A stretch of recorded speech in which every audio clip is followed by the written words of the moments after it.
टोपी शुक्ला, लेखक राही मासूम रजा। लेखक बताते हैं कि बच्चों को जहाँ से भी अपनापन महसूस होता है वे वहीं जाना चाहते हैं, फिर वो चाहे किसी भी जात या मजहब का हो। इस कहानी में भी कुछ ऐसा ही है। टोपी और इफ्फन बहुत अच्छे मित्र थे। टोपी का पूरा नाम बलभद्र नारायण शुक्ला था। इसके पिता का नाम डॉक्टर भृगु नारायण शुक्ला था। ये डॉक्टर थे। और माता का नाम राम दुलारी, दादी का नाम सुभद्रा देवी। ये लोग हिंदू परिवार के हैं। उसके 2 और भाई भी थे, एक का नाम मुन्नी और एक का नाम भैरव था। सीता नाम की एक नौकरानी भी थी। अब इफ्फन के बारे में जान लेते हैं। इफ्फन का पूरा नाम सैयद रजगाम मुर्तुजा था। पिता सैयद मुर्तुजा हुसैन थे और ये कलेक्टर थे। उसकी दादी को बीबी कहकर लोग पुकारते थे। इफ्फन के घर में उसकी दीदी, अम्मी और उसकी छोटी बहन भी रहती थी। छोटी बहन का नाम नुजहत था। ये लोग मुसलमान हैं और इफ्फन के दादा मौलवी थे। जैसे हिंदुओं में पंडित पुजारी होते हैं वैसे ही मुसलमानों में मौलवी होते हैं। इनके दादा परदादा की इच्छा थी कि इनके लाश को करबला दफनाई जाए, पर इफ्फन के पापा की ऐसी कोई इच्छा नहीं थी। इसलिए जब वे मरे तो उनकी लाश को हिंदुस्तान के कब्रिस्तान में ही दफन की गई। इफ्फन की दादी भी बड़े नवाज और रोजे किया करती थी, पर जब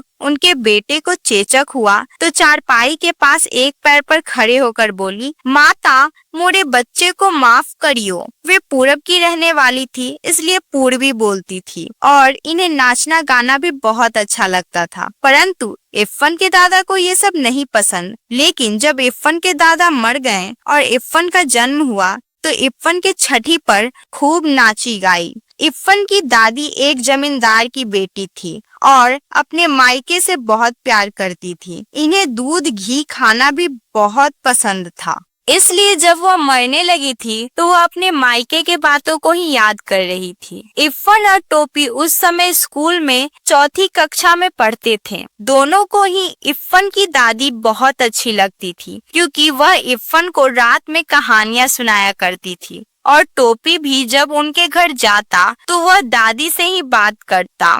दोनों को दादी की भाषा भी बहुत अच्छी लगती थी। टोपी की माँ की भी भाषा कुछ मिलती जुलती ही थी, इसलिए दोनों ही उस भाषा को सीखने की कोशिश करते। पर इफ्फन के घर वालों को ये भाषा बिल्कुल नहीं पसंद थी और ना ही टोपी के घर में ये भाषा किसी को पसंद थी। एक दिन जब टोपी सबके साथ बैठकर खाना खा रहा था तो वह बोला, अम्मी जरा बैगन का भुर्ता। सब लोग उसकी तरफ देखने लगे और पूछा, ये अम्मी तुमने कहाँ से सीखा? टोपी बोला, ये हम इफ्फन से सीखा है। सब लोगों को जब पता चला कि वो एक मुस्लिम लड़का है तो सब लोगों ने उसे बहुत मारा और उसके घर जाने से भी मना कर दिया, पर टोपी नहीं माना। और हद तो तब हो गई जब मुन्नी ने झूठ बोला कि टोपी को कबाब खाते देखा था, जबकि कबाब वही खा रहा था। फिर क्या, टोपी की जमकर पिटाई हुई। जब दूसरे दिन वह स्कूल गया तो इफ्फन को सारी बात बताई।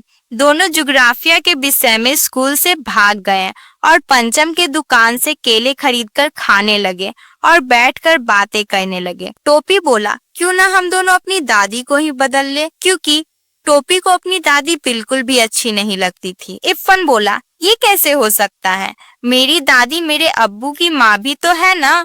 पर तुम चिंता मत करो, तुम्हारी दादी अब जल्दी ही मर जाएगी, क्योंकि वह बूढ़ी हो गई है और बूढ़े लोग जल्दी मर जाते हैं।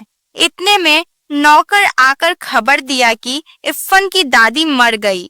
जब शाम के समय टोपी इफ्फन के घर गया तो बहुत सन्नाटा था। टोपी इफ्फन से बोला, तोरी दादी की जगह हमारी दादी मर गई होती तो ठीक भया होता।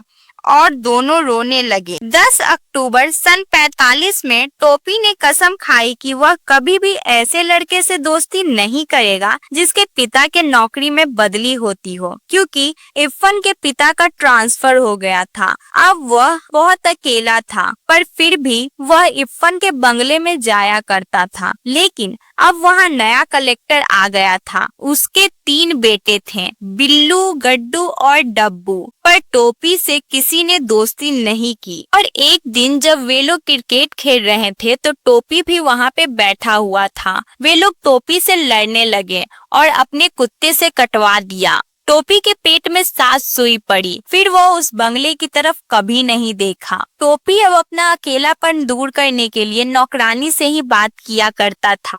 ठंड आने वाली थी। घर में सबके लिए ठंड के कपड़े बने थे, पर टोपी को मुन्नी का छोड़ा हुआ कपड़ा मिला। टोपी को बहुत गुस्सा आया, इसलिए वह कपड़ा नौकरानी के बेटे को दे दिया। यह सुनकर दादी गुस्सा हो गई और टोपी को फिर कोई ठंड का कपड़ा नहीं मिला। और ऐसे भी जब से टोपी 9वीं कक्षा में 2 बार फेल हुआ है, उसे कोई नहीं प्यार करता है। ऐसा नहीं था कि वह पढ़ने में बुरा था, बल्कि बात यह थी कि जब भी वह पढ़ने बैठता, घर वाले कोई ना कोई काम दे देते और स्कूल में भी सब लोग उसका मजाक उड़ाते, क्योंकि वह अपने से नीचे कक्षा वालों के साथ बैठने लगा था। शिक्षक भी उस पे कभी ध्यान नहीं देते, पर किसी तरह उसने मेहनत करके तीसरी बार में 3rd डिवीजन से 9वीं में पास हुआ। पर फिर भी दादी मजाक उड़ाकर बोली, चलो तीसरी बार ही सही, पास तो हो गए।